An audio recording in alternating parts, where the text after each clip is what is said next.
Bright Memory Infinite, the Gold Edition. It was developed by FYQD Studio and published by Playism.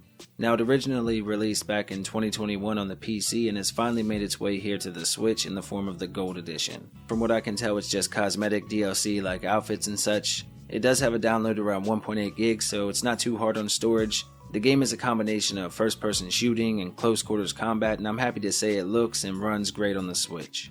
My only complaint is that the runtime is only about 2 hours, but I've already played through it twice. Definitely check this one out. It retails for $19.99 and has a full upgrade system, tons of awesome boss battles, and overall it's just a blast to play. It basically feels like playing through a Hollywood action movie.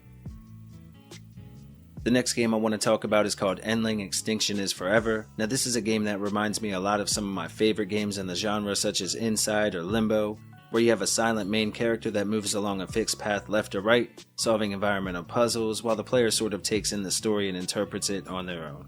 With Endling, they add in even more of an emotional factor, as it can pull on your heartstrings watching a mother fox trying to find and protect her cubs. Now the music and sound design in these games, and in particular with this one, is vital to really creating that sense of immersion, and they nailed it here. Hero Beat Studios did great work with this one. It's another game I would definitely keep an eye on, although I think the $29.99 asking price may be a bit much for the runtime, so maybe wait for a sale, and keep in mind that it's over 4.5 gigs to install.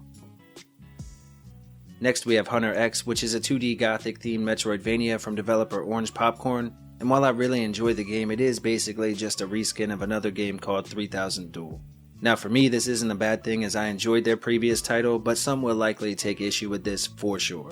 I feel like it was basically an upgrade in mostly every way. It runs better, it looks better, it takes combat to the next level, and it has the mechanic where you can take boss abilities and then use them for the rest of the game, after you defeated them of course. Again, I know this isn't a new mechanic for games, but I think it works great here. Now the game is definitely tough, but not quite Dark Souls level or any of that kind of stuff if you're worried about difficulty. I think you'll be okay here. HunterX retails for $14.99, but they do have a sale running until the 28th of July, which knocks it down a few dollars to $12.74. The download for this one is 1.5 gigs. Alright, let's talk about Pascal's Wager, the Definitive Edition. This game seems to have flown under the radar for most, and I understand why, as mobile games ported over to consoles don't always have the biggest appeal to me either, but this game is outstanding and incredibly frustrating as well. It's sort of a combination of Darksiders movement and storytelling with the way the cutscenes and all work, and then they mix that up in a pot with some Dark Souls-like combat and insane boss battles. The game is surprisingly deep on the RPG side of things too, with full talent trees, material-based upgrading, and leveling like you'd find in other Souls games, and honestly, it's really impressed me so far. I've been pounding my head against each boss along the way, and it definitely feels the way I felt dying to bosses over and over again in Elden Ring, so in that regard, job well done. Now from what I can see, the game offers anywhere from 10 to 25 hours of gameplay depending on how quickly you want to rush through the main story, and it retails for $19.99.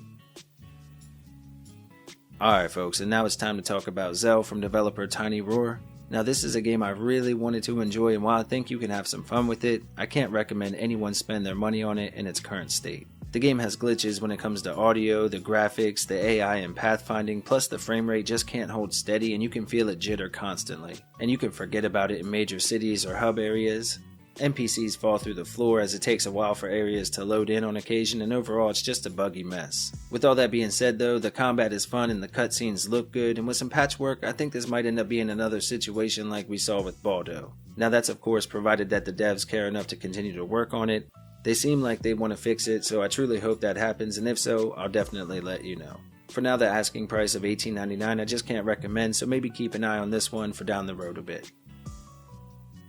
Alright folks, there are the 5 new Switch games we played in July. Did any catch your attention? Are there any you plan to pick up? What do you think about the devs releasing games early, in a broken state? Are you okay with day 1 patches? Let me know down below. As always, if you enjoyed the video, hit the like button and share it around. Sub if you're new, and if you enjoyed this one, we have full videos on each of the games in this playlist.